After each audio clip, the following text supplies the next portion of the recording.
Hi, my name is Hannah Collins. I'm 28, and until recently, I thought I had the kind of family every girl dreams of having when planning her wedding. I grew up in Austin, Texas, and spent years imagining this day, the perfect wedding, surrounded by love, laughter, and support. But last night, all of that shattered in the blink of an eye. My sister, Madison Collins, the one I shared my childhood with but never truly felt close to, wore my wedding dress, yes, my actual gown, and turned it into some ridiculous costume. She didn't just stop there. She posted pictures of herself online, tagging friends, cousins, even our entire extended family. I woke up this morning to hundreds of notifications and comments laughing at what she called her wedding-inspired cosplay. I can still remember the moment I saw the photos. My stomach sank, my heart raced, and a sickening mix of anger and humiliation washed over me. All the months of planning, every sleepless night choosing flowers, picking dresses, writing vows, seemed meaningless now. It wasn't just a prank, it felt like betrayal, the kind that cut straight to the bone. And the worst part? My parents, Linda and Robert Collins, didn't even comment on it. They just scrolled past the post like it was no big deal. No defense, no apology, no acknowledgement that their daughter's special moment had been publicly mocked. I sank into the couch, staring at my phone, wondering how someone so close could be so cruel. I could feel a tightness in my chest, a moment where I realized something had to change. This wasn't just about a dress anymore, it was about respect, boundaries, and finally, standing up for myself. At that moment, I knew this was my breaking point. Something had to give. Growing up, I always felt like I was living in the shadow of my sister, Madison. She had this effortless charm that everyone seemed to adore. Teachers, family friends, even our neighbors. Meanwhile, Hannah, was the responsible one, the quiet achiever, always doing the chores, getting good grades, and trying desperately to earn approval from my parents. Mom, Linda Collins, had a sharp tongue that often targeted me. I can remember countless nights where she'd criticize my schoolwork or my choice of clothes, always comparing me to Madison. "Why can't you be more like your sister?" she'd say, and it stung more than I could ever admit.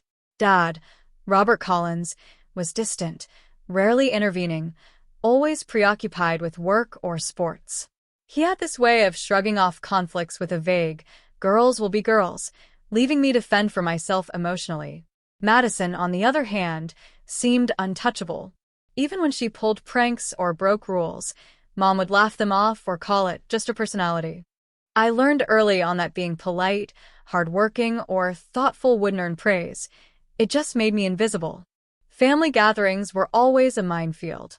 Madison would effortlessly charm cousins, aunts, and uncles, while I'd sit quietly, smiling politely, hoping no one would notice how much I felt excluded. I tried to speak up once or twice, but it always backfired.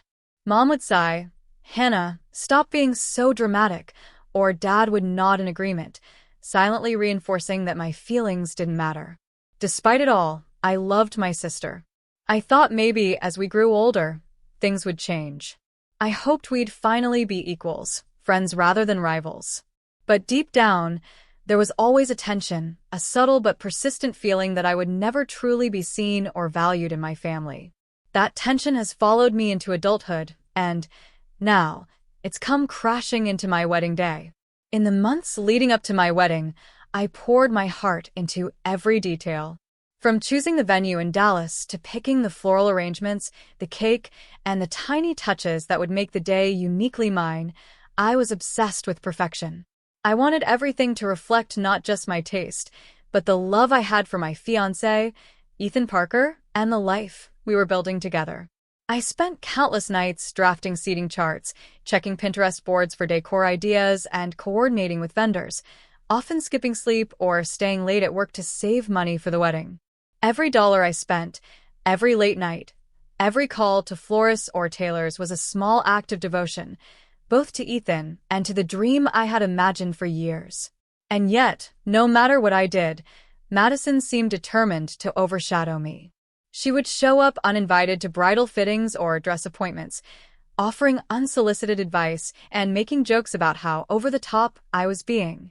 At family dinners, She would casually mention her own plans for Halloween or parties, subtly reminding everyone that she was the one who could steal the show if she wanted. I tried to brush it off, hoping that on the wedding day, all of that would fade into the background. But the tension kept building. I could sense the whispers, the sideways glances, the subtle smirks when I talked about my dress. It wasn't just jealousy. It was a silent war of one-upmanship that I hadn't seen coming. The day before the wedding, I even let her borrow a simple accessory from my collection, a delicate veil, to try for fun at her own Halloween party. I thought I was being generous, trying to avoid conflict, but I didn't realize how quickly she would escalate things. That evening, while I was reviewing final seating charts, Madison posted the photos online. There she was, wearing my gown, styled as a haunted bride costume, her caption dripping with mockery. The moment I saw it, my heart dropped. Months of hard work, careful planning, and emotional energy were mocked in a single post. My excitement for the wedding, my anticipation, even my relationship with my family, all felt like they had been ripped away. The humiliation was public, inescapable, and utterly devastating. I couldn't believe what I was seeing. Madison sitting in my wedding dress, smiling for the camera like it was some harmless joke. But it wasn't harmless. It was my dream, my moment, turned into a spectacle for the entire world.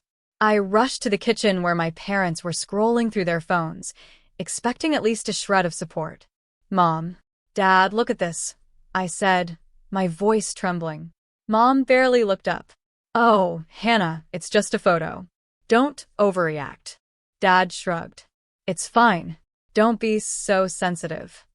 I felt my chest tighten. Their indifference was worse than Madison's betrayal. No one was standing up for me, not even my parents. Madison just leaned back on the couch, smirking, as if she had orchestrated the perfect moment to humiliate me. Tears blurred my vision. I tried to speak, to tell them how much this hurt me, but the words caught in my throat. My mother's dismissive sigh, my father's apathetic shrug, and Madison's smug grin made me realize something painfully clear. I couldn't rely on them. No one would defend me. I grabbed my purse and stormed out of the house, the front door slamming behind me. The sound echoed through the empty hallway, a punctuation mark on my breaking point. I walked aimlessly down the street, the cool evening air doing nothing to calm the storm inside me. For the first time in my life, I understood what it meant to feel utterly alone in a world that was supposed to love and protect you. That night, I made a decision. I couldn't keep living under their shadow, constantly waiting for validation that would never come. Something had to change. I couldn't undo what happened, but I could take control of what happened next. After that night, I knew I needed a fresh start. I couldn't stay in a house where my pain was invisible and my sister's cruelty celebrated. I spent the next few weeks quietly planning my departure, selling belongings I no longer needed, closing old accounts, and slowly untangling myself from the life that had become toxic. I packed my essentials, said a few quiet goodbyes to coworkers who had become my only support system, and left Austin behind. My new home was a small apartment in Nashville, a city I'd always admired but never lived in. The unfamiliar streets and bustling energy felt strangely liberating. I started a modest job at a local event planning company, which, ironically, allowed me to still be involved in weddings, but this time on my terms, not someone else's spectacle. Slowly, I began building a new circle of friends. Olivia, my neighbor, became the sister I never had, and Marcus, a colleague, offered encouragement and support without judgment. I discovered the joy of choosing who I wanted in my life, and it was exhilarating. Each day, I felt a little lighter, a little freer. It wasn't easy. There were moments when memories of Madison and my family's indifference hit me like a punch. But with every passing week, I found myself laughing again, dreaming again, and realizing that my worth wasn't defined by their validation, or lack thereof. I was learning to trust myself, to prioritize my happiness over the approval of those who had repeatedly disappointed me. For the first time in years, I felt proud of my resilience. I was no longer the invisible girl in my own family story.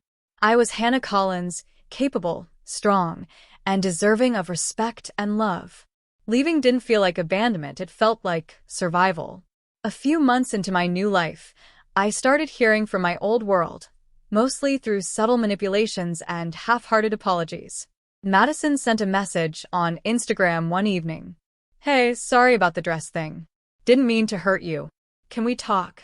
Her words felt hollow, lacking the sincerity I needed. I ignored the message. I had learned the hard way that words from her were cheap, easily discarded, and never backed by real understanding or remorse. Then came my parents.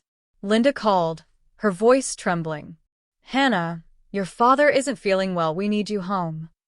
I could sense the underlying guilt trip. Dad didn't even call himself. Mom always used emotional hooks to pull me back. Another day, my cousin texted that the family was worried about me, subtly implying that I owed them my presence and attention. I refused. I didn't respond. Instead, I reminded myself of the months I had spent rebuilding my life in Nashville, the friendships, the independence, the sense of peace I had fought so hard to find. Every call, every message, every half-hearted apology was a test of my resolve. And I passed. I realized that leaving didn't sever ties out of malice. It was about setting boundaries and reclaiming my self-respect.